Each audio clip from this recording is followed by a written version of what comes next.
Shalom, selamat malam Bapak Ibu Saudara yang kekasih di dalam Yesus Kristus. Kita kembali berjumpa dalam renungan akhir pekan ini. Atas kemurahan Tuhan, kita masih diberikan waktu oleh Tuhan, kesehatan, sehingga dalam hari-hari sepanjang minggu ini kita dapat melewatinya dengan baik. Dan di akhir pekan ini Bapak Ibu Saudara, saya mengajak kita untuk bersama-sama merenungkan bagian firman Tuhan yang dapat menuntun setiap kita dari 1 Korintus pasal 15 ayat yang ke-12 sampai yang ke-34. 1 Korintus pasal 15 ayat yang ke-12 sampai yang ke-34. Dan sebelum kita bersama-sama merenungkan kebenaran firman Tuhan, saya mengajak kita untuk satu hati di dalam doa. Mari kita berdoa. Bapa di sorga, terima kasih, kami bersyukur untuk berkat-Mu bagi setiap kami di sepanjang minggu ini. Sehingga di akhir pekan ini kami boleh bersyukur, kami boleh bersuka cita karena Tuhan telah menyertai kehidupan kami. Dan saat ini ya Tuhan, kami akan bersama-sama membaca dan merenungkan firman-Mu. Kami sungguh percaya kuasa Roh-Mu yang kudus akan menyingkapkan rahasia-rahasia dari kebenaran firman Tuhan. Kami menyerahkan waktu ini demi nama Yesus, firman yang hidup. Kami berdoa dan bersyukur. Haleluya. Amin. Kita membuka firman Tuhan di dalam 1 Korintus pasal 15 ayat yang ke-22 sampai yang ke-23. Dan saat ini saya akan bacakan secara khusus di ayatnya yang ke-33. Ayat yang ke-33, firman Tuhan berkata demikian. Janganlah kamu sesat, pergaulan yang buruk merusakkan kebiasaan yang baik. Janganlah kamu sesat, pergaulan yang buruk merusakkan kebiasaan yang baik. Bapak Ibu Saudara, renungan firman Tuhan di akhir pekan ini kita bersama-sama merenungkan tentang menjaga pergaulan. Saudara yang kekasih, setiap orang pasti memiliki kebiasaan. Ada kebiasaan yang baik, tetapi jangan lupa bahwa ada juga kebiasaan yang buruk. Terkadang keadaan memaksa kita agar menghentikan salah satu kebiasaan yang buruk itu. Tampaknya itu sepele, bukan? Namun kita tahu bahwa tak mudah melakoninya, karena kebiasaan adalah zona aman dan nyaman bagi kita. Kita semua pasti sepakat bahwa meninggalkan zona itu bukanlah pekerjaan yang mudah. Sesuatu yang tidak gampang ketika kita meninggalkan zona yang sudah sekian lama kita hidupi. Bapak Ibu Saudara, dalam kitab Korintus pasal yang ke-15 ini, Rasul Paulus kembali mengingatkan kepada jemaat untuk tidak berbuat dosa lagi.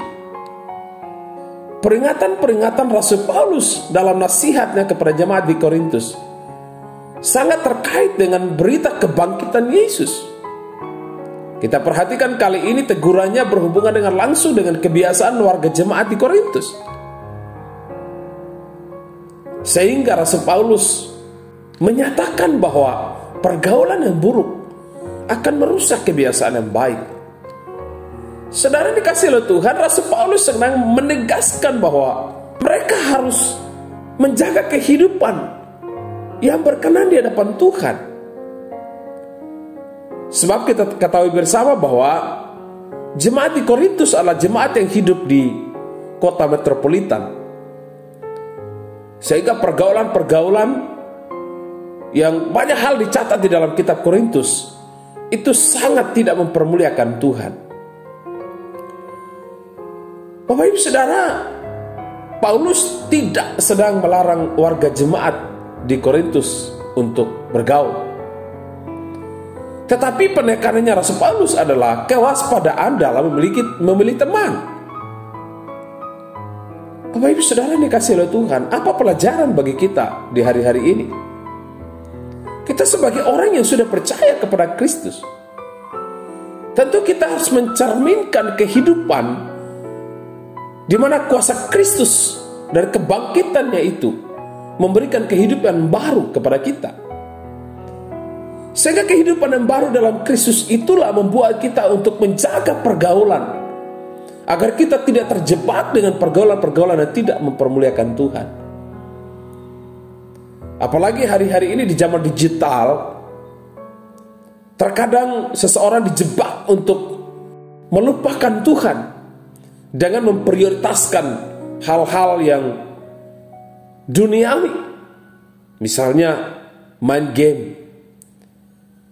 Saudara, satu hari survei membuktikan 5-8 jam per hari.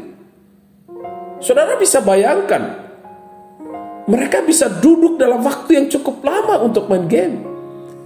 Tetapi sayang sekali ketika beribadah kepada Tuhan, di saat beribadah masih membalas WhatsApp-nya, masih Facebook, masih online, melakukan aktivitas yang lain. Tetapi di saat main game, orang begitu fokus. Dan ini pergaulan yang bagi saya tidak mempermuliakan Tuhan. Bapak Ibu Saudara, mari kita perlu belajar. Mari kita perlu mereview kehidupan kita. Apakah kita terjebak dengan dunia digital ini? Kita sebagai orang tua sibuk dengan main handphone sehingga kita melupakan anak-anak kita. Kita sering sibuk main game, main handphone, membalas WhatsApp orang sehingga orang di sekitar pun kita nggak pedulikan. Apakah itu keluarga, teman, rekan kerja, rekan perjalanan? Bapak Ibu Saudara yang kasih oleh Tuhan, sekali lagi Rasul Paulus tidak hanya menasihatkan, tetapi juga ini merupakan sebuah teguran kepada jemaat di Korintus bahwa peristiwa kebangkitan Kristus itu sesungguhnya membuat kita harus memiliki pergaulan yang baik, yang berkenan di hadapan Tuhan. Sehingga kehidupan kita menjadi teladan, kehidupan kita menjadi berkat. Itulah sebabnya di akhir pekan ini, mari kita perlu belajar untuk menjaga pergaulan kita. Bergaul boleh, berteman boleh, tetapi kita harus berdiri teguh dalam iman. Kita harus berdiri teguh dalam kebenaran. Kita harus kuat di dalam persekutuan dengan Tuhan, agar kita tidak terjerumus di dalam pergaulan-pergaulan yang tidak mempermuliakan Tuhan. Kiranya firman ini memberkati kita semua. Mari kita berdoa. Bapa di surga, terima kasih, kami mengucap syukur. Kiranya firman-Mu di akhir pekan ini boleh menegur, mengajar, menuntun kami, supaya kami tetap menjaga pergaulan, kami tetap menjaga hubungan dengan Tuhan, sehingga kami pun mampu menjaga hubungan yang baik dengan orang lain. Terima kasih ya Tuhan. Hamba berdoa untuk jemaat-jemaat Tuhan yang sakit. Kami percaya bilur-bilur-Mu menyembuhkan mereka. Kuasa darah Kristus menjamah mereka, agar mereka boleh mengalami kesembuhan dari Tuhan. Saudara-saudara seiman kami yang saat ini sedang dirawat di rumah sakit, hamba percaya dalam nama Yesus, oleh bilur-bilur-Mu mereka disembuhkan. Ada bergumul dengan keuangan, dengan rumah tangga, dengan usaha pekerjaan, bahkan masa depan, pasangan hidup. Kami percaya Tuhan ada di pihak mereka. Tuhan menjawab doa mereka sesuai dengan cara Tuhan, sesuai dengan waktu Tuhan. Kami mengucap syukur. Di dalam nama Yesus, Juru Selamat kami yang hidup, kami berdoa. Haleluya, haleluya. Amin. Puji Tuhan Bapak Ibu Saudara, demikianlah renungan di akhir pekan ini. Salam optimis karena Tuhan ada.